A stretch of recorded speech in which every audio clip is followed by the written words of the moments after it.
Gaia Everworld is a metaverse game project where players can build their kingdom, explore territories, collect items in Gaia, fight other players, and train their Gaia character. The game is inspired by games like Pokémon and Clash of Clans.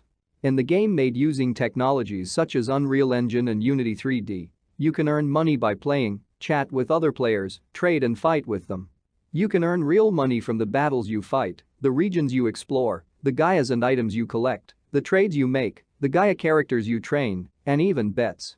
The first two game modes to be released will be Battle Mode, a PvP turn-based arena battle game, and then a real-time strategy game called Legion Mode.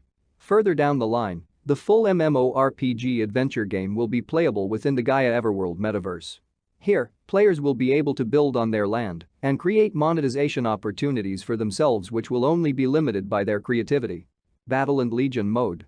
In the Battle and Legion modes, the goal of the game is to build the strongest legion of Gaia. Players can find these creatures in the wild, breed them, or purchase them in the Gaia Everworld marketplace. Players increase their skill level by winning battles, defending empires, and venturing to different regions of the Everworld to complete missions. The higher a player's skill level, the more powerful the Gaia they can control. The stronger the empire, the more Gaia and GG tokens you can earn. Adventure Mode. Adventure Mode will be the fantasy MMORPG release. Set in the Everworld, players will be able to roam the disparate regions of Gaia. Divided by the landscape, cities, and empires, players will be able to spend their time completing quests, fighting battles, farming, crafting, exploring, or simply hang out with friends. Each region will have its own features, creatures, resources, and quests to challenge and entertain players. Players own their NFT avatars who will then represent them in the game. The avatars will be customizable, allowing players create an unbounded virtual self in this mysterious world. The game will have a non-linear storyline, so players set their own goals and objectives. Players interact with each other through trading, chatting, or by participating in quests and joining guilds with each other. Some of the quests will be competitive or combative in nature, while others will require cooperative or collaborative play. By owning land, players will be able to build homes and other buildings that other players will then use to craft in-game items, cook food, store their goods, and more. Players owning land and buildings will have even more opportunity for monetizing. The Safe Zone is a region within Gaia Everworld where players can meet up, create experiences, and monetize content on the land they own or rent. The Safe Zone will consist of 237,732 parcels of land called Ever. Owners of Ever will be able to create and host experiences upon them.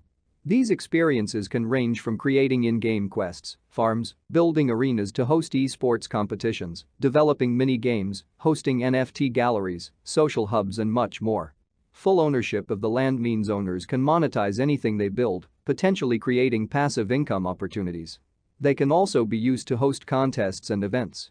Also, just as you can in the real world, owners will always be able to sell their land to other investors. Should they develop a virtual cash cow or popular property within the Everworld, then that property will be very desirable to future investors. There are many regions in the game, and each region has its own climate, characteristics, and Gaia. You can find different types of Gaia in these areas, and you can own and develop them.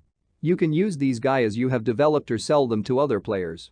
Petria is a large desert located in the western part of Gaia. This desert harbors some dangers. For example, there are predators hiding in the sand and the constant sandstorm circling the desert. In this area, you must protect yourself from predators and sandstorms. Montania is an active volcano, mountainous area located in the center of the map. The Gaia who dwell in Montania are almost entirely fire-based. One can expect to encounter Gaia that resemble salamanders, phoenixes, dragons, and similar creatures. In this region, food resources are scarce, but iron and other precious stones are abundant. In other words, you can earn money with the mines you obtain by mining in this region. Shoreland is an island region located to the north of the map. The climate and nature are very beautiful here. The Gaias here are aquatic creatures such as turtles, jellyfish, and octopuses. However, it is said that there is a dangerous creature that is unknown in this region and can move both in the sea and on the land. Zapros is a stormy and lightning region in the south of the map. There are many untamed Gaias that are rare in this region. However, it is not easy to explore this area due to the swamp and the constant lightning strikes.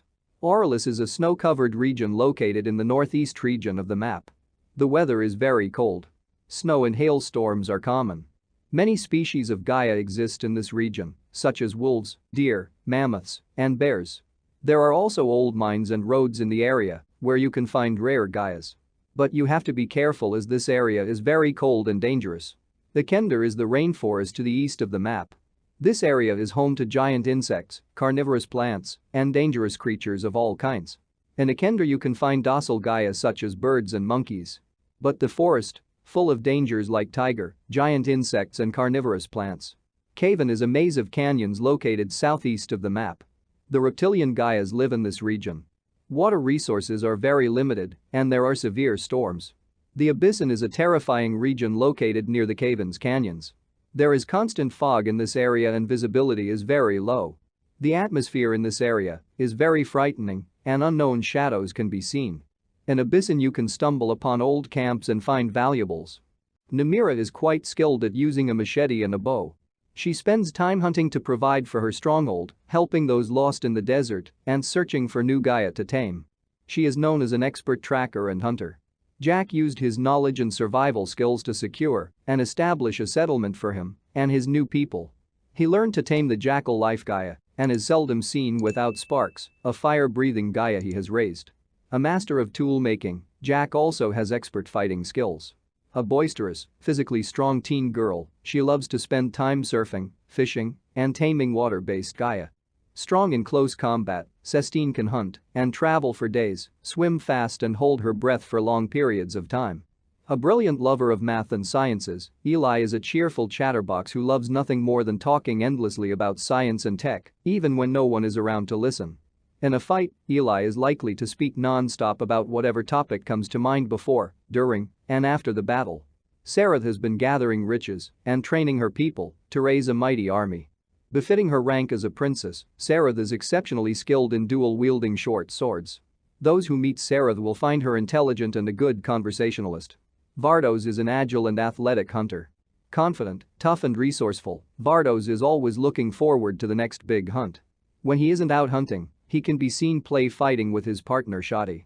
Badrock is the son of a miner's family, and his mining skills are very high. Crass and rough around the edges, Badrock often speaks before thinking, but to his credit, he owns up to his words and never backs down from a challenge. The land sales of the game are expected to be made in December. In 2022, we see that the game modes will be released respectively. By 2023, if it can be achieved, we will see the full playable version of the game. If you liked the video, you can support the channel by subscribing and liking the video. Don't forget to write the projects you want me to review in the comments. See you in the next videos. Take care of yourselves.